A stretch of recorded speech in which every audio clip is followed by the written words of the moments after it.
Hey my loves, it's Ty, back with another reply to the tag Top Tarot Trumps that was started by the wonderful Marsha at Musings by Marsha.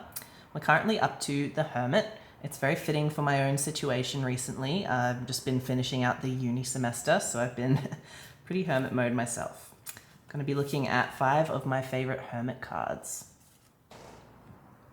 So we're starting off with this one from the Ethereal Visions Tarot, the Lunar edition.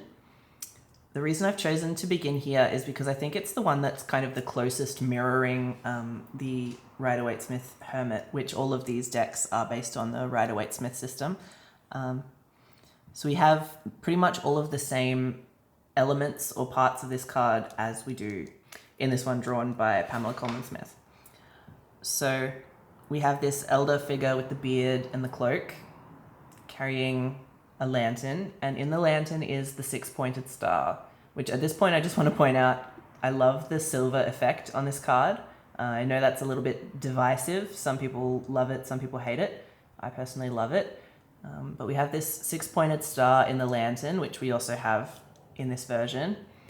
That's the combination of the upward facing and the downward facing triangles that represent fire and water. So that producing the light being the sort of guiding light that this hermit is following. And then we also have in the left hand a staff. The staff is representing a kind of control or command over the metaphysical, which is assisting in his journey. I really like in this one how we have this little skull in the corner as well. It's like a bit of a memento mori kind of vibe.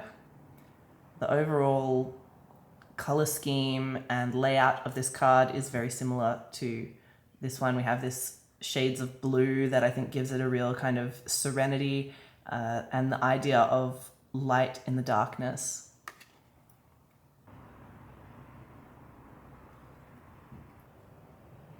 So this next one, a little bit different. The artist has chosen a feminine figure on purpose. So in the book it says that this has been done deliberately to evoke the idea of like a witch or a midwife or a role like that, which I think is really appropriate to the hermit. We have all these things that represent knowledge in this card. We have a book, as well as the lantern and the raven, which in a lot of different traditions, the raven represents either a messenger from the divine or divine knowledge and wisdom. I like how in this version the lamp and the staff have been combined. I think that's pretty clever. And it's still in the left hand, which is important. The art style, of course, on this deck is beautiful as always. I love all those little stars in the top.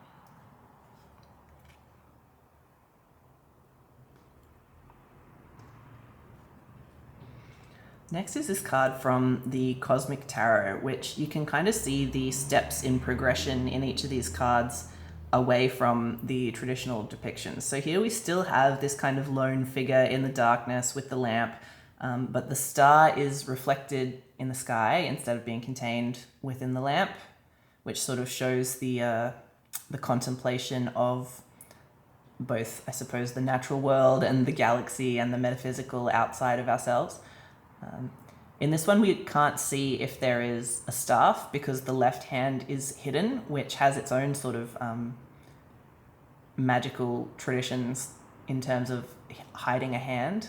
So I think that's quite interesting to include.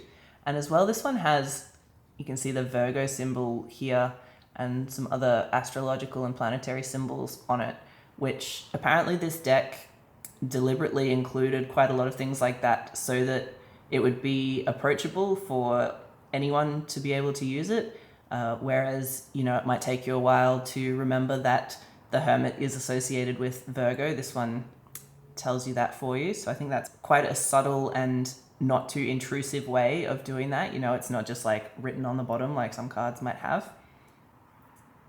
Once again, we have all these blue tones, so sticking with that tradition, and the brightness of the yellow lamp.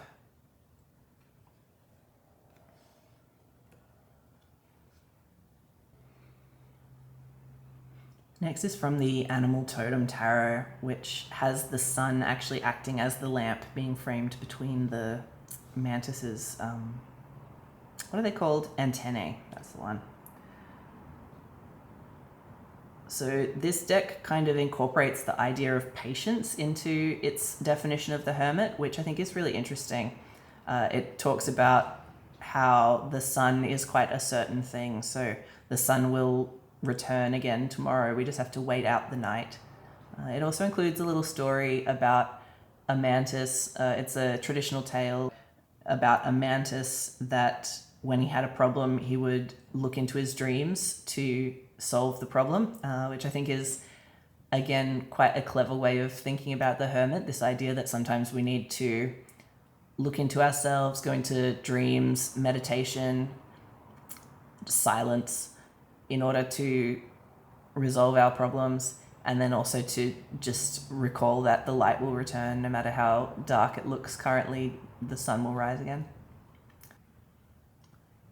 So I think that's quite a lovely way of showing what the Hermit means.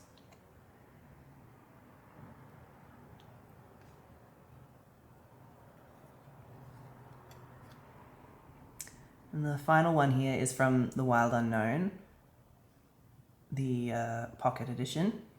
And this is just a really simplified down version of the Hermit, isn't it? Like, the tortoise is quite an obvious Hermit analogy, this idea of going into your shell. We've lost the color scheme in this one. We're totally down to just black and white, but with this little spark in the flame there that I think really exemplifies what is meant by this light and the darkness in this card.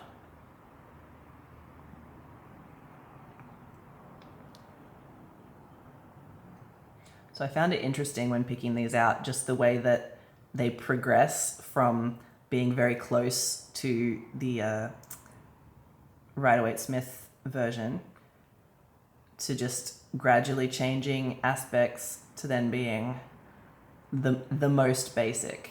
Yet even still, these two have quite a lot in common. We have, you know, the idea of solitude, the idea of a light in the dark.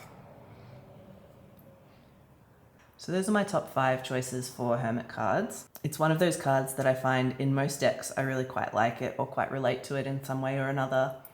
Once again, I want to thank Marsha for starting this tag. I'm really enjoying seeing all the responses to it, as always, and it's been quite motivating as well, especially during this time when I've had so much work to do for my other types of studies, to have a sort of video idea already ready to go has been actually really convenient and really helpful. So yeah, thank you, and thank you for watching.